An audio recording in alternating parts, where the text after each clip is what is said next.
This is the Lombardi Line with former NFL executive Michael Lombardi on VSiN, the Sports Betting Network.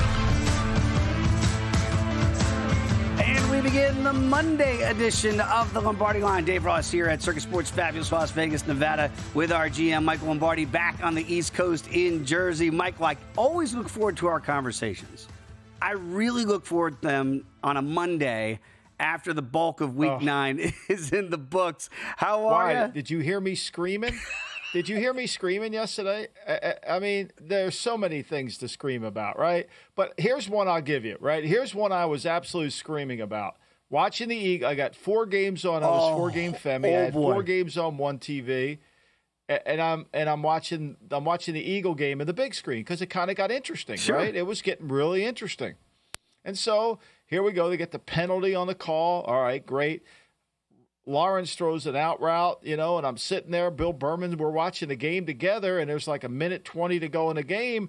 And I said to Berman, a classic Belichick line, this is when Belichick would tell Josh to stick a run in there because they were going to score, and it was going to be too quick, right? Oh, right. But not Doug. Oh, no, not Doug. Not the man who has a statue after him. I mean, how does he have a statue and they took down Frank Rizzo's? I mean, like, seriously, it's unbelievable. But anyway, that's a whole other story in Philadelphia.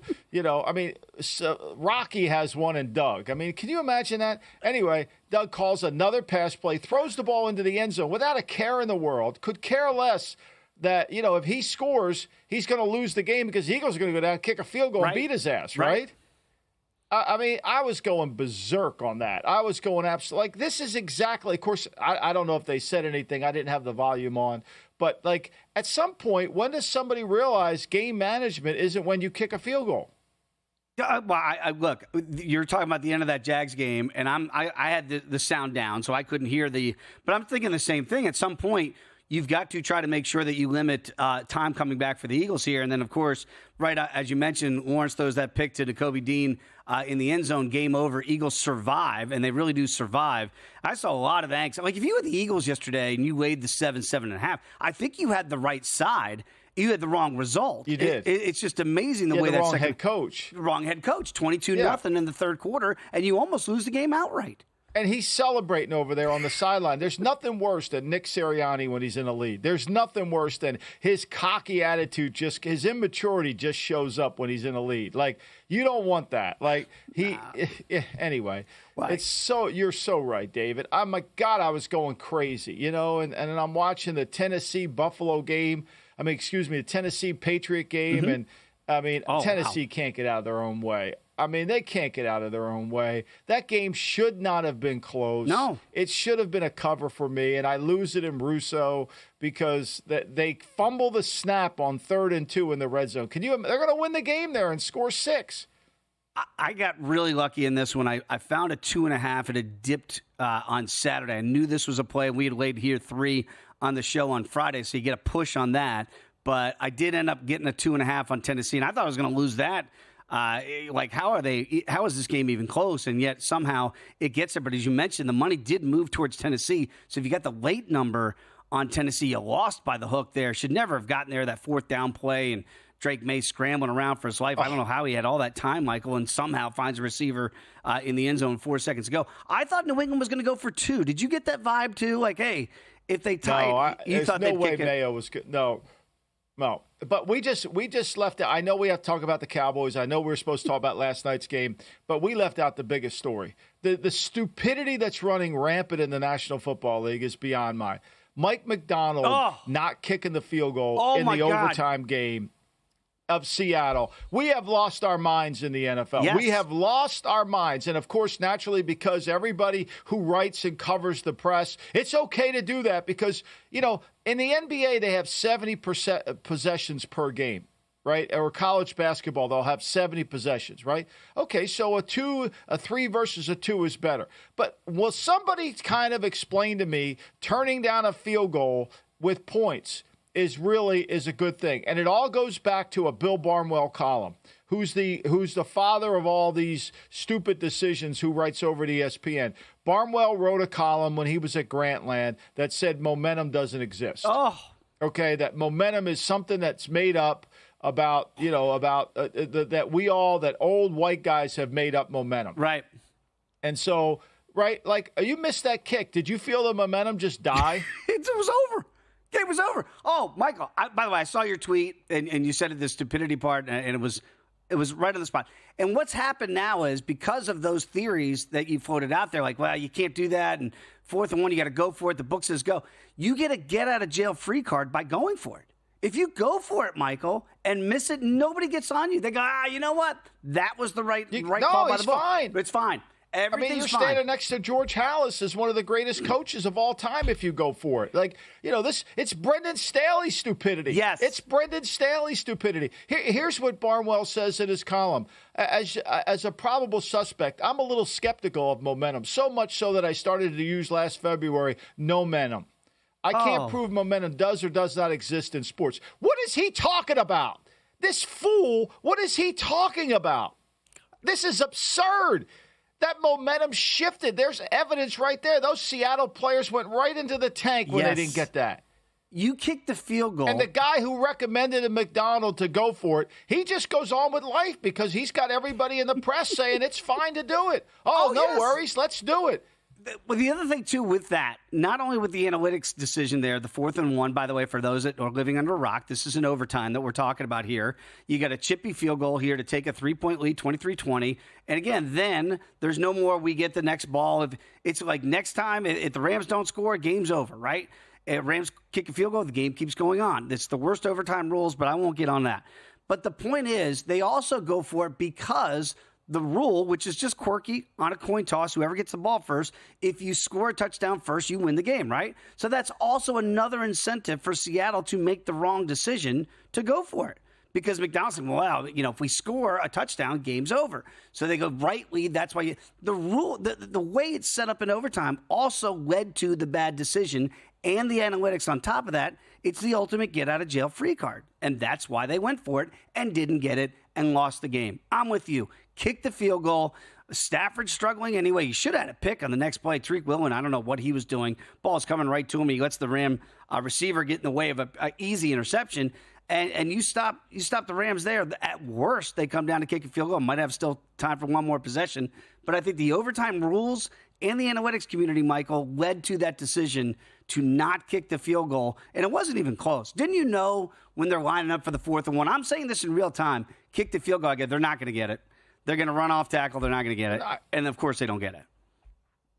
I mean, like they act like they're this incredible offensive line that can just blow people off the ball. I mean, maybe if you're Detroit, you go for it. Yeah. But geez, oh man, like seriously, you think you're going to go for it? I mean, they shouldn't have been in the. I mean, they should have won that game easily. They have 2 red zone interceptions that are killers, right? The Rams walk out of there with the luckiest win of the weekend. And the cover. I mean, look, and I was on the Rams side. I thought that was the right side. It was to me. There's one you win. And you really had no business winning it. Really, you had no business winning it. Because if you took Seattle and laid the 1.5, you should have won that game. Although you can't cover up for the incompetence that's going on these coaching staffs, which we haven't even gotten to. The Raiders just fired half their coaching staff. I saw that. How about that? Luke Getsy how do you do this? It's week 9. You fire Getsy after 9 weeks. You fire the line coach. Where are you getting reinforcements to come in to coach these guys? This is 2 years in a row you fired offensive coordinator. I just tweeted it out. It's like at somebody there needs to be an intervention in Las Vegas. Mark Davis needs to hand the thing over to say to Tom Brady, you run the team. Well, that's what I wanted to ask you. And Brady's doing his Fox duties last night, calling football, right? Is this a decision that gets made today? And if you're just waking up here out in the desert and you're like, what? Yeah, Luke Getsy's out. Didn't even make it through half the season as the offensive coordinator for Antonio Pierce. Is this a decision that Brady also makes, Michael? I mean, he has to be obviously consulted on this, but when you wipe out half the staff, you think this is devoid of Brady? No, I don't think he was. I don't think he was consulted. I think to me, if he was consulted, I probably would think, why are we stopping it? Why are we blaming the offensive coordinator? What about the guy who's taking notes during the game? Like I'm watching Antonio Pierce. He's taking notes during the game. What is he writing on his journal? Like seriously. This team has got – it was a year ago on Friday, I think, is when they fired Josh McDaniels. They fired my son, and they got rid of everybody, right? Mm-hmm. And then they put Antonio in. They haven't gotten an inch better. No. They haven't gotten an inch better. And frankly, they're worse on defense because the little unknown secret was Josh McDaniels was helping Patrick Graham out. He was making Patrick Graham a better coach. Now there's no one to control Patrick Graham, who has a great mind, but he can go off the tangent and start doing 1,000 different things, and then none of it gets communicated into the program. It's comical. It's so comical. Yeah, I'm right there with you. This was a team that I faded. I played the under 6.5 at plus money. And, Michael, I also played it preseason. I played under 5.5. Adjusted win under on the Raiders because I didn't think this was a very good football team with the way the coaching staff was set up. And you just laid it out. It's gotten worse now. Now, what do you do now? Like, who is going to save the – they go to Desmond Ridder yesterday in the ballgame and pull Gardner Minshew. How does this get better in the desert? I mean, how do you keep going with Antonio Pierce? Why'd you stop at Luke Getsy? Like, what has Pierce done to deserve this job? Oof. Like, he's supposed to be a defensive – he was the linebacker coach. I mean, what has he done? Because he's from Compton and he says he's a Raider guy? Come on. Nothing the Raiders have done symbolizes anything. And I've been saying this for 2 years. Even when McDaniels was there, I've been saying this. There's nothing they do that symbolizes what Al Davis believed in. Nothing. You would know Nothing that. at all. Yeah, it's comical. Yeah, Al would not be happy with what's happening. By the way, they have a bye week. This week, we'll see what it looks like. This new offense, I put in air quotes, for Week 11 against the Dolphins down there in Miami, but it does not look good right now. Michael, I love it on a Monday. I mean, we got a lot to say, a lot to get to, much more here on the Lombardi Line.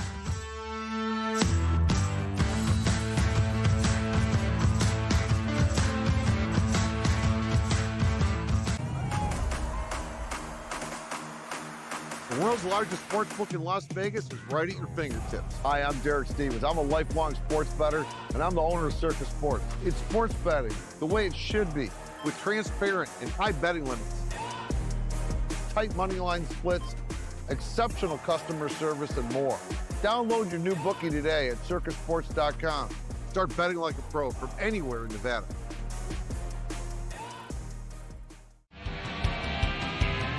Coming up Monday on Follow the Money, we'll recap a great weekend of action, NFL and college. Can the Chiefs stay undefeated? And we love a tight end prop in the game. Follow the Money weekdays, 4 to 7 Eastern on VSiN, the Sports Betting Network. Want to see who at VSiN is on a hot streak? Go to VSiN.com/picks to see all the selections and weekly leaderboard of VSiN hosts, writers, and guests. Become a VSiN Pro subscriber and get every pick sent to your inbox daily. Just head to VSiN.com/pro. So, Paulie, have you had a chance to read the VSiN Daily yet? Yeah, came in at 3 a.m. What's Bill doing up that late? Well, rumor has it starts off with a 12-hour meditation session. Then he just pours himself over film and live TV, really focusing and taking it all in. Bill's in with the biggest insiders, talking trade secrets, strategies, the whole nine, absorbing the info. And then and only then can the writing process begin.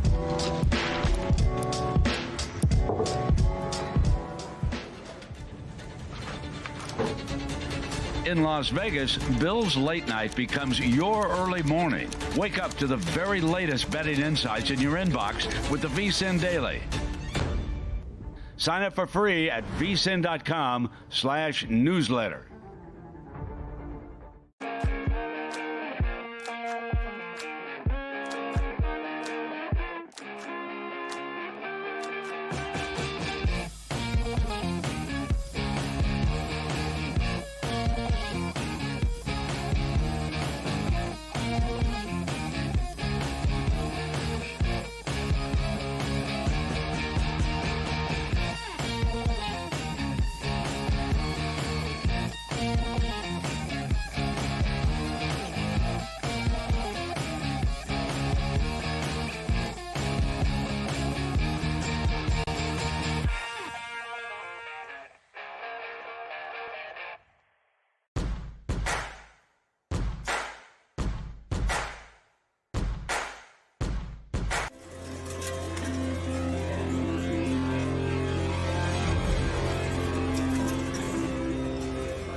This is the Lombardi Line with former NFL executive Michael Lombardi on VSiN, the sports betting network. We continue the Monday edition of the Lombardi Line, and Michael, we're going to have Rich Gannon join us in the next segment. Of course, former Raider, great quarterback, now does great work. Still here for VSiN and also for SiriusXM. And I believe Rich put out a tweet, Michael, earlier, and we'll get to this with Rich, that kind of backs up exactly what you're saying. That not only are staffs, and we're seeing it happen out here in the desert this morning with the Raiders getting rid of a lot of their offensive staff, but head coaches are going to lose jobs because, you know what? What's the book tell me to do?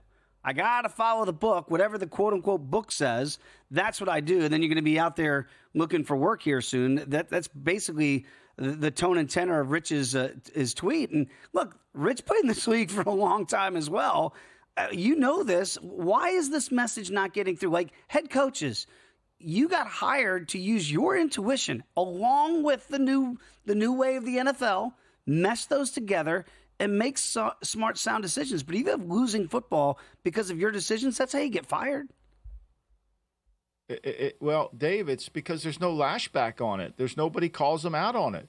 I mean, if there were columnists and there were writers calling them out, but because the analytical community controls the narrative, it's fine. You get away with it. I mean, if 10 years ago, 15 years ago, you'd have been ostracized. You'd have looked like an idiot. But for some reason, this has become the new norm. And here's what I don't understand. The winningest coaches aren't doing this. No. I mean, Dan Campbell's doing it to a degree. Okay, he's got a really good team.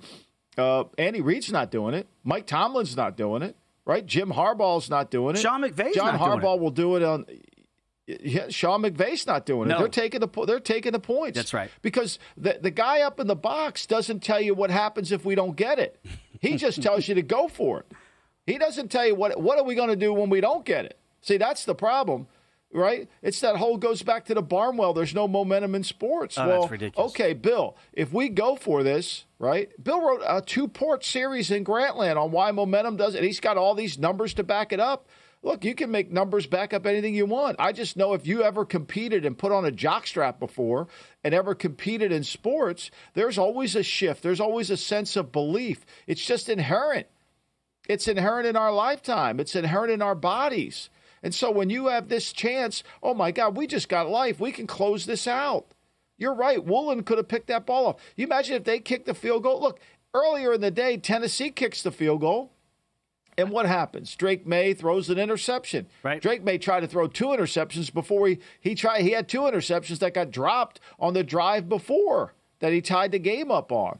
To me, it's ridiculous. It's absolutely ridiculous. You saw the tweet, everybody. That's what, and we're going to have Rich on the next segment talking about these NFL coaches going to eventually be fired because they spent too much time of their time listening to some analytics guy up in the booth, to Michael's point, rather than trusting their own judgment and instincts. That's what I want from head coaches. That's why Sean McVay might play it a little bit closer to this. He's known as one of the best offensive minds out there, and he's not really the quote-unquote analytics guy. He's going to play by his own gut, his own instincts, is what his gut tells him to do for his football team. You can't just go to the book because everybody's team is different. And you're right about Dan Campbell. He takes more chances because he's got the opportunity. He knows the personnel. He knows he has advantages. These other teams don't necessarily have that. So I'm so glad that you said that. I'm glad that Rich said that as well. It's not saying that we don't like analytics or don't. Of course, you got to mesh those two things. But you need a head coach to trust his gut, trust his team, know the strengths and weaknesses of your team and not what the book tells you to do. Because the book's going to get you fired. Yeah. Book will get you fired. And if Andy Reid ain't doing it, why should I do it? Bam. He's got Patrick Mahomes. He's got Patrick Mahomes. You're doing it with Geno Smith. He's got Patrick Mahomes, and he's not doing it. Good luck with that, guys. And I really like Mike McDonald. I like what he's doing there in Seattle. But I think you and I knew right in real time that was not the right thing to do. You know, the Vikings could have down 7-0 against the Colts. It looks really bad in the first half, Sunday Night Football. And they kind of figured out a way, right? Sam Darnold with 3 second-half touchdown passes.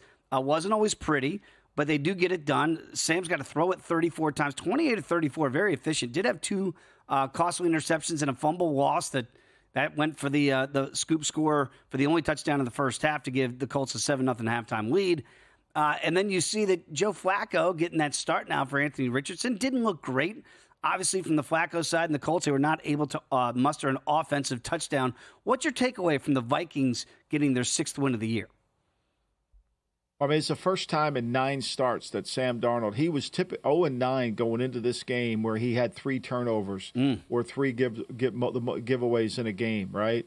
And in those games, he was 0-9, and he won this game. It's a tale of 2 halves, right? I think, to me, the first half he throws for 138 yards. He has 2 giveaways and a passer rating of about a 75. In the second half, he's got a passer rating of 120, throws 3 touchdown passes, has an interception, but throws for 152 yards. I mean, look, I don't know how Gus Bradley can single up Justin Jefferson in man coverage. I don't understand how that happens. I mean, I saw the play, and I'm like, no, we can't do it. Look, I know double them on every single play. If you're going to play man, you got to play man, you got to double them. But, of course, they don't. Look, I think, to me, this Colt offense against the blitz, they like we talked about before the game, they moved Flacco off the spot. They made him redirect, and it just wasn't as clean as it needs to be. And they did a really good job of stopping the run, putting the ball in Flacco's hands. And as good of a story as Flacco is, there is limitations to where he can take a team. Elliot, our producer, who's a Colt fan, said why wouldn't we just keep playing the young kid if we're going to lose? Well, look, the young kid, that game might have been uglier. Yeah. If they lost, because he can't manage the game. Hey, you throw 44% completion, you got no chance. No, he's got to figure out a way to keep drives going. That completion percentage has got to get better if he's going to be a starting quarterback. Michael, I look at the rest of the schedule for the Vikings, and I know Detroit right now, 1 loss. Detroit's got that win, which was huge for them a couple weeks ago, week 7 in Minnesota, 31-29. But look at that schedule. You get the Jags next week. You got the Titans. Even the Bears now at 4-4 kind of look lost, kind of rejuvenated Cardinals and Falcons, and then the Bears, Seahawks, and Packers at home. That's a very doable schedule for the Vikings if they're really trying to run down the Lions. Now, you can get the Vikings at plus 350 to win the division. You got to lay 285 with Detroit here. But, Michael, I really like the way this team's playing. It's not always pretty, but they're figuring out ways. And I don't think they're going to go away. I do think it's a 2-horse race here. Do you think they've got staying power with Detroit going forward? I just think Detroit's we saw it yesterday. They just can impose their will. I don't think Green Bay was healthy. I don't think that, Love was healthy, but they just can impose their will. And they're playing better defense, even without Hutchinson. I didn't think they're covering much better this year than they did last year. And so, to me, I think what we're seeing with Minnesota is a 5th seed. I think Minnesota will be the 5th seed. I think they'll be a tough out, but I think they're going to be the 5th seed.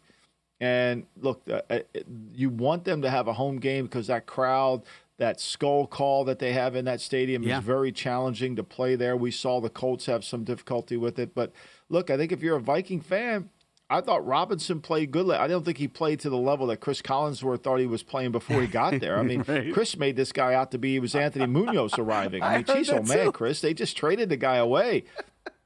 This isn't Anthony Munoz just arrived here. They traded him for nothing, a 6th and a 7th. I mean, come on. Yeah, but I thought he did help their team, yes. Yeah, he did. And, again, kind of an ugly win. The under catches, of course. But the Vikings do get the cover as well, 21-13.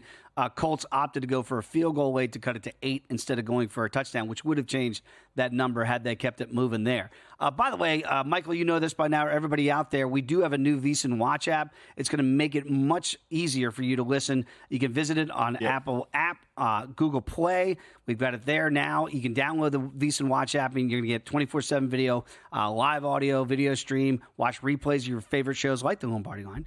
Easily stream video to your smart TV, browse your clips. The VSiN Watch app is free to download for both Apple and Android users. Visit the Apple or Google App Store now. Download the all-new VSiN Watch app now. Become part of the Sports Betting Network. We're going to have Rich in about 90 seconds after when we go to a quick break. But, Michael, I've tried to go through the first 30 minutes without mentioning the Cowboys, who lost their 3rd straight yesterday, 27-21. Dak gets hurt. CeeDee Lamb gets hurt. Where do the boys go from here? They're broke, right? They're going to pick in the top. They're going to pick in the, look, there's so many 2-7 teams. I don't know if they can get into the top 10, but they're broken. They're not good enough. I mean, they just aren't good enough. They can't stop it. They can never get control of the game defensively. I mean, this game was not as close as the 6 points, I don't really think. No. They have no real running game. You can't run the ball in Atlanta. Atlanta was attacking the pocket too. Atlanta had no problem trying to get after them. I mean, Atlanta was really more aggressive than I've seen them, and I think a lot of this is because they just haven't been able to get any consistency whatsoever on offense for them. So, look, this is not a good team at all. I think they're broken completely. I don't see how they're going to make the playoffs, and a lot of it is personnel issues, and Mike McCarthy is going to have to pay the price for it, operating on a lame duck status. But, look, I think it was ugly, and I don't know how you can bet them. I really don't. I mean, who can they beat? Who can they beat? It's a good question, and the ironic thing is they have 5 more divisional games. Everything's right there in front of them. But how do they beat the Commanders? How do they beat the Eagles? Heck, how do they beat the Giants? They got Philly. Philly's a 6.5-point favorite on the road. Oh, boy. Rich Gannon is joining the program next here on the Lombardi Line.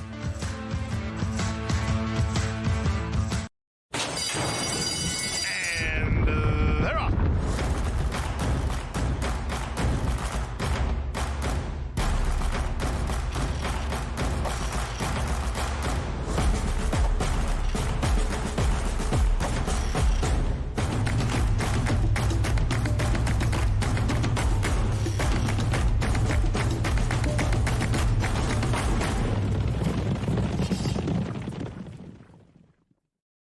Sports betting game with VSiN's exclusive betting splits.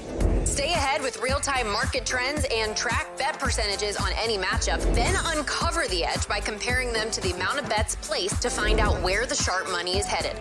Upgrade to VSiN Pro to access betting splits, live odds, line moves, power ratings, and in-depth game analysis. Go to VSiN.com/pro to join VSiN, the sports betting network.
This is VSiN, the sports betting network.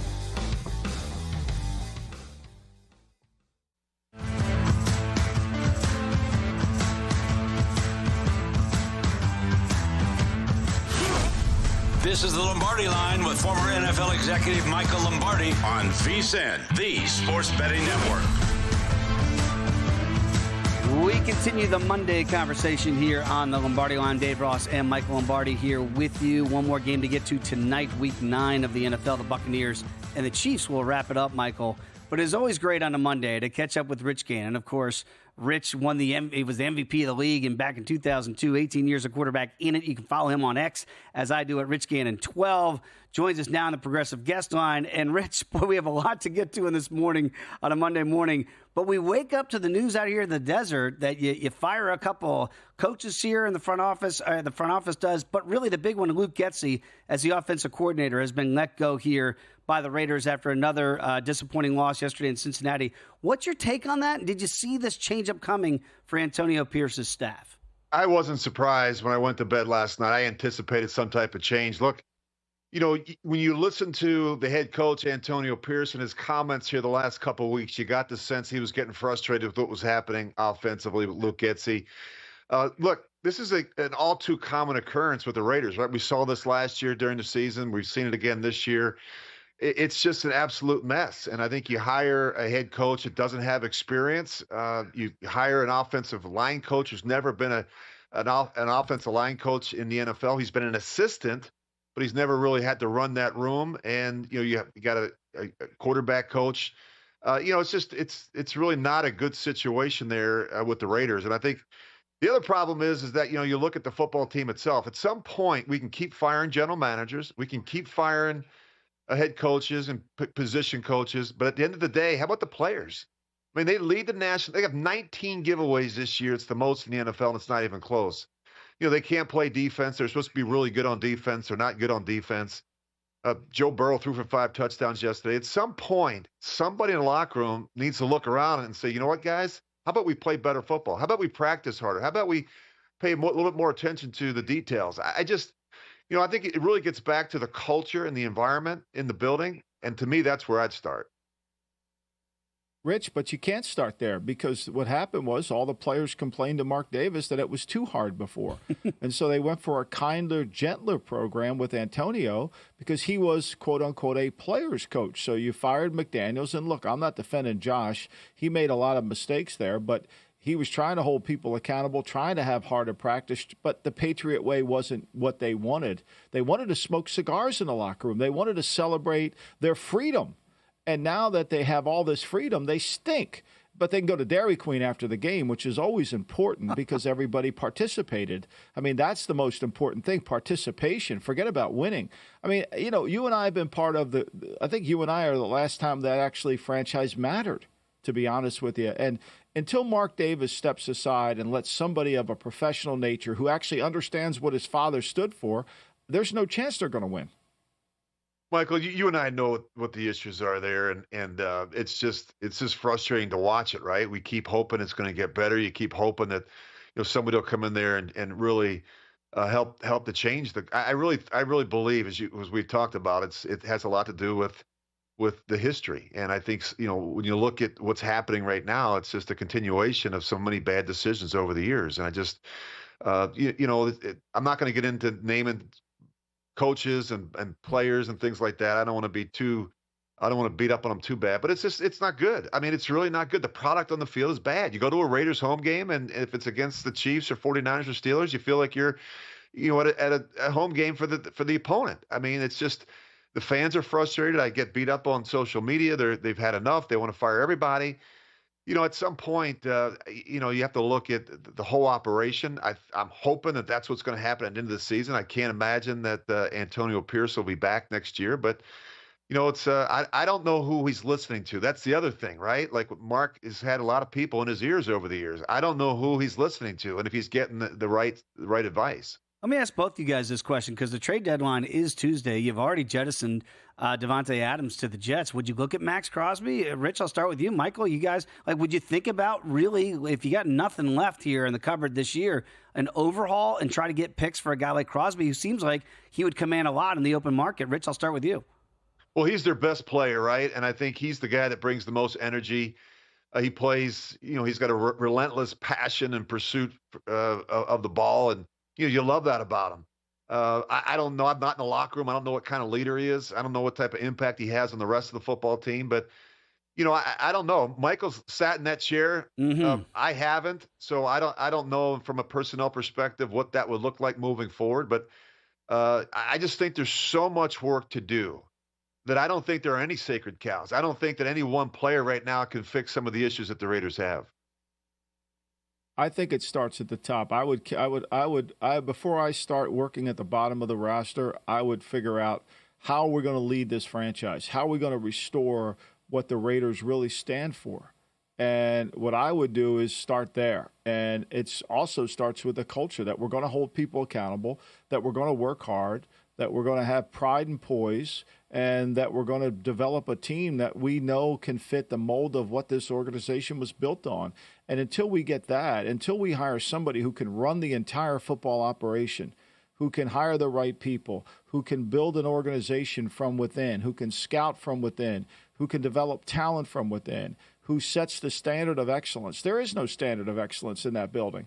This is what most NBA teams do. They trade for a point guard because they need a point guard, or they trade but their culture is so bad it doesn't matter. The players never play as good for them as they did for someone else. So to me, Mark's got to make a decision. How do I want to build it?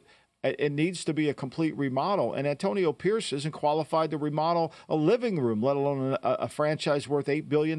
So I agree. I wouldn't trade Crosby. I would hire somebody, whether it's Mike Vrabel, whether it's Kirby Smart, whether it's somebody that comes in who's bigger than the program that you can't fire, right? That the players can't run to Mark Davis and complain and say, I want him fired. And then Mark's got to let the guy do his job. That's the problem. Go ahead, Rich. No, I just to say one other quick point, Michael. At the end of the day, right, we can talk a lot about what you're talking about, which makes total sense. Trust me, I've been in that building. I worked there. But we fired 30 head coaches in the last 4 years, with the exception of Staley in Los Angeles. Every one of those coaches got fired for the same reason. They had no quarterback. Even Bill Belichick, their quarterback room wasn't good. And he's the greatest, one of the greatest, if not the greatest head coach of all time. He got fired because the quarterback room wasn't right. We fired 30 head coaches in 4 years. The Raiders don't have a quarterback. I don't care who they play this week moving forward. They don't have a quarterback. And that's a big part of the problem. I'm not suggesting that if Peyton Manning went in there or Drew Brees or even Tom Brady, when he was able to play, would all of a sudden turn their fortunes of that franchise around. It takes more than just one player. But that's if you don't have one, this is a bad business to be in. And you just look around the league. The teams that have that quarterback aren't having these conversations.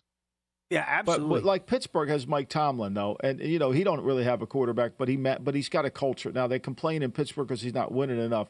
I agree with you. You got to have that, but you got to have a structure in place even when you have a quarterback. Look at Jacksonville. They think they have a quarterback. They just paid him $280 million, and they have no structure in place. I mean, speaking of that game, what was your reaction to Philadelphia's game management in that game?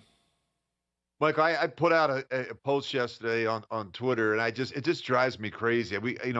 I watch this league very closely. 30 coaches have been fired in the last 4 years. We've already fired a coach this year. We'll fire probably another 5 or 6 before it's all said and done. I think we could have a short list of who's on their way out. Now, look at some of the decisions. And I'm not suggesting that Nick Sirianni is going to be out in Philadelphia, although, if they struggle down the stretch, they've won 4 straight. But you look at the decision-making. They're up 16-0, they go for 2. They're up 22-0, they go for 2. At some point, kick it. The odds of converting a 2-point conversion in the NFL are 50%, around 50%. The odds of converting an extra point attempt by kicking it are up around 95%. And so we're chasing points early in the game when we don't have to. I scratch my head and I go, what are we doing? What message are we trying to send?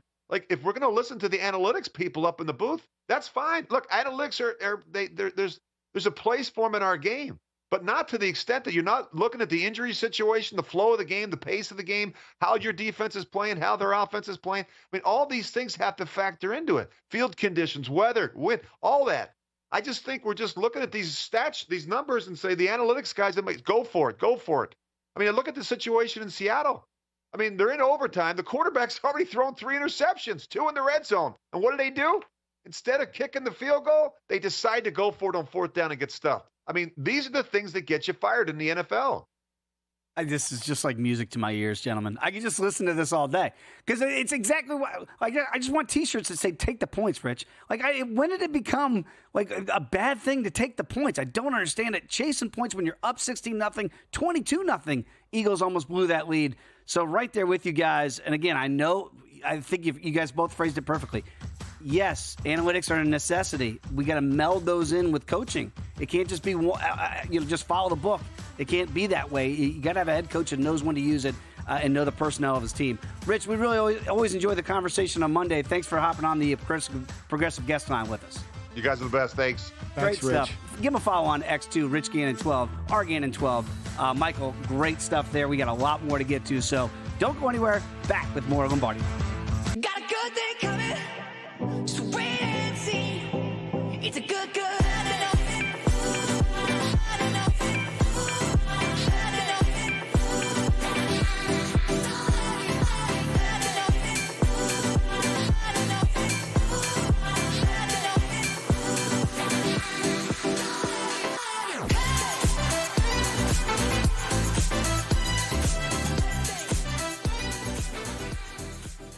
You spoke, we listened. Introducing the all-new VSiN Watch app. Now, you can watch and listen to VSiN expert analysis live wherever you are. Missed a show? No problem. Catch replays of VSiN's full lineup at any time. View highlights sorted by sport. Or use the search feature to find specific teams and topics you're looking for. And the best part? It's free for a limited time. Download the VSiN Watch app today. Available now on the App Store and Google Play. And join us on the Sports Betting Network.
This is the Lombardi Line with former NFL executive Michael Lombardi on VSiN, the Sports Betting Network. It is the Monday edition of the Lombardi Line here. Week number 9 will be wrapping up tonight in Kansas City with the Buccaneers taking on the reigning defending two-time Super Bowl champion Chiefs. Chiefs about 9-point favorites in that one, total around 45.5. We'll get to that one in hour number 2. Carl Johnson's also going to join us down from the Beau Rivage in hour number 2, Michael. But great conversation with Rich Gannon, by the way, in the last segment. Hope people got to check that out. I think there was a lot of meat on that bone. Rich was talking about quarterbacks and how, we keep turning over the coaches. A lot of these quarterbacks have been getting turned over as well. And Derek Carr went down in New Orleans last year, and I think a lot of people thought, all right, this will be what the Saints need. He was back in action yesterday at Carolina. It did not work out well for the Saints. They lose again. That's 7 straight losses now. They lose 23-22 to the hapless Panthers. You see Carr's numbers, they're not terrible. 18-31 for 236 and a touchdown. Not overwhelming as well. And about 20% of the survivor people here at Circa were knocked out with this loss at the hands of the Panthers. Michael, what do you make of it, and what do you make of where the Saints go from here? I mean, yesterday was history. If you look at that box score and you put the Saints in your survivor, you're stunned. You can't believe it. They outgained the Panthers by 150 yards, ran for 150 yards, and won the turnover battle in the game. Oof. Over the last 20 years, David, teams that have done that have gone 275-0 with that formula. Say that again. What was that number? That's right, 275. The outgained their opponents by 150 yards and ran for 150 yards and won the turnover battle. Oh, wow. Okay? You look at that box score and you're just shaking your head saying, how did this happen? Like, I didn't watch much of this game, so I'm going to watch it today when I get home. But, like, you just look at the box score and you go through the numbers and you're like, what happened? Like, what are we doing here? But it's only Carr. And I think, to me, one of the things is, you look at it and it's just not clutch. The team doesn't make clutch players. I mean, Dennis Allen, he's 2-7 now. This season's over. They're not bringing Dennis Allen back. You could add him to Rich's list of 30 coaches over the last 4 years getting fired. Yeah, he said yesterday was decision day. I know tomorrow's decision day in America. Yesterday was decision day in the NFL because I think it's pretty clear that, they're not going to bring Pierce. I think Pierce is going to be one and done. I think Dennis Allen's going to be gone. I think Doug Peterson he can stand next to his statue in Philadelphia. And then I think ultimately Mike McCarthy's not going to be able to make it. I don't know where they are with Brian Daboll in New York. I really don't because that team, they talked all offseason on Hard Knocks about making the offensive line better. And they need an agreement from their opponents to count to 5 Mississippi because they can't protect it with that line now as it is. So there's no chance. I mean, yesterday, really, to me, there were so many unbalanced games. There really were. It was not a great day of watching games in the NFL. No, it really wasn't. And by the way, the games were – go ahead. Yeah, you're exactly right about it. You look in between the numbers here. Alvin Kamara had a monster game, Michael. 155 yards in the ground, 29 carries. He gets 6 catches for 40 yards. Do the math. 6 catches, 60 yards, rather. So 215 yards of total offense. He did have this to say, though, and this is – I just want you to read between the lines and tell me what Alvin Kamara is getting at here. I don't know. I feel like dudes is confident. I mean, there's a lot of guys that played a lot of football in here. We got guys. I'm naming guys. I think there's confidence there, but there might not be confidence in something else. So. Oh. Well, I think to me that's not an endorsement of Dennis Allen, right? And you lose 7 in a row, you can't correct it. You go on the road, you're a 7-point favorite. You do everything you need to do, but you can't win the game. At some point, your record is your record. Dennis Allen has not been a very good, successful head coach. That's just fact. I mean, he's a really good defensive coordinator, but I think at the end of the day, this is going to be this downfall. And I think what we see here is that the players, without saying it, are saying it. Now, I'm not sure they believe in the quarterback either. Right. Because we know Michael Thomas went after Derek Carr. One thing about Carr says all the right things, right? And Carr is the great – I call him Ricky Fowler because he'll post those numbers, right? But don't win. No, never wins. Ricky, by the way, Ricky has never won a major. He's never going to win a major.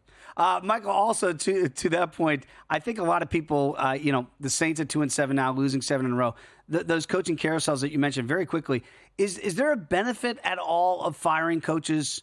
Because you mentioned decision day in America tomorrow and decision day around the NFL. We do have the trade deadline tomorrow as well. Is there any benefit to firing some of these guys now, get them out of the building, turn the page, or is it just kind of Sean Penn, dead man walking, and you let them just keep on going until the end of the year? Well, you can't interview anybody if you don't have an opening. Okay, so if you fire someone now, right, what you can now start to do is you can start to interview people that don't necessarily, for example, let's see, I mean, the Jets could go interview Kirby Smart. They could go interview Lincoln Riley. Well, Mike Vrabel's working, so they couldn't do that. But they could, Lincoln Riley, I mean, yeah, he's probably going to hang on to his job at USC. I mean, we didn't even get there. Do you watch that team? I mean, I wish Lincoln Riley would come in the NFL. That would be the biggest comedy of all time. I mean, are you kidding me? I'm trying to think of hot coaches in college. I don't know who's hot in college Jennifer anymore. Cohen, the athletic director at USC, would be delighted if an NFL team took him away, right? Yeah. I mean, she's praying somebody will pay his to get out. They paid him a lot of money. So you can interview anybody you want, okay? Because the rules of the NFL are so stringent upon, you have to interview minority candidates in person, and you have to wait till the season's over to get permission to do anybody in the league. But that doesn't preclude you from doing people that are not currently employed. So if you wanted to try to get in early on a coach, say you wanted to try to hire Belichick, then you're going to have to interview 2 minority candidates. You're going to have to interview Belichick, but none of them are going to have to be in the league, and nobody's going to have to know about what you're doing. I think that's makes it very complicated. By the way, people might also forget that college basketball, if you can believe it, actually tips off today. But again, we got you covered here at the network. Matt Yeomans, who does yeoman's work here in the network, he's got a top 50 rankings out there for you. All 32 conferences previewed. John Wooden Award candidates, future season-long prop bets. Plus, we've got betting nuggets on every major conference team from Greg Hoops Peterson. So get that VSiN Pro subscription today, as little as $9.99. Get instant access to the guide, plus daily best bets, 24/7 video, our exclusive betting splits. Get an edge in this college hoops season. Sign up today at VSiN.com/subscribe. That's VSIN.com/subscribe. One other game, you mentioned Brian Daboll there in New York, Michael. I watched a lot of that game against the Commanders. I felt like if you had the Giants plus 4.5, it was the right side, wrong result. Again, going for 2s and didn't get either one of them, lose by 5, so you don't even get the money on the Giants side. Daboll doesn't care about that. He cares about the win. They didn't get that either. The Commanders are 7-2, Michael. It's like you look up and you go, wow, they're 7-2, and I know the Eagles are nipping at their heels. It officially feels like a 2-horse race, right, between Washington and Philadelphia in the East? Oh, it's definitely a 2-horse race. I think there's no question about that. Now they host Pittsburgh, right? Yep. They're a 2.5-point favorite against Mike Tomlin in Pittsburgh, which will be a fun game to watch. I can't believe they're not going to flex that game, but we have Detroit-Houston as the Sunday night game, and we have Miami and the Rams on Monday night next week. So, I guess there's no place, but I would think the Pittsburgh-Washington game would be a better 4:05 or 4:25 game. I mean, Philly, as I mentioned, is a 6.5-point favorite against the Cowboys, and the Cowboys are playing at home. I don't know how anybody could bet the Cowboys based on how they can't stop the run. Eagles can run it. How they can't stop the pass. The Eagles can pass it. And look, we don't even know if Prescott's going to play. That's right. I think that number, if you like that game, you better grab it. I think that goes over 7. I agree. And by the way, you mentioned that we got a hammy situation here for Dak. He's going to have an MRI. As he says, they're going to get a picture. So we'll find out more about that picture. CeeDee Lamb also injured his shoulder in that game. Still playing without Tank Lawrence, playing without Micah Parsons. Yeah, how could you back the Cowboys? Even, at first blush, you go, I'm getting 6.5 at home. I got to take the home dog here. I'm with you. This feels like maybe even a teasable game right now because that number's going to go over 7, right? If you find out Dak Prescott can't go and CeeDee Lamb, right? Yeah, even if he can't go, say he's limited. I mean, they can't. Steals have been a sieve this year. Their offensive line hasn't played nearly. I think their best player is the left tackle, the rookie Guyton. I mean, Zach Martin's not the same player he once was. There's just no doubt that. You can call him a Pro Bowler, but he's not. No, not this year.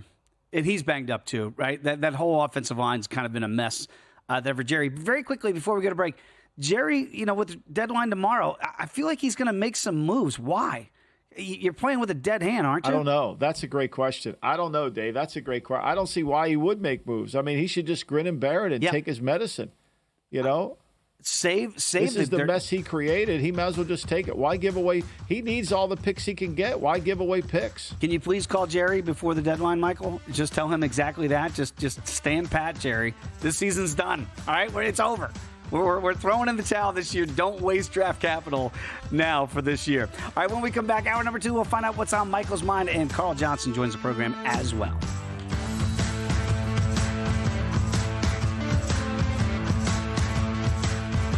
It's that magical time of year, the sports equinox, when all 4 major sports are in action. VSiN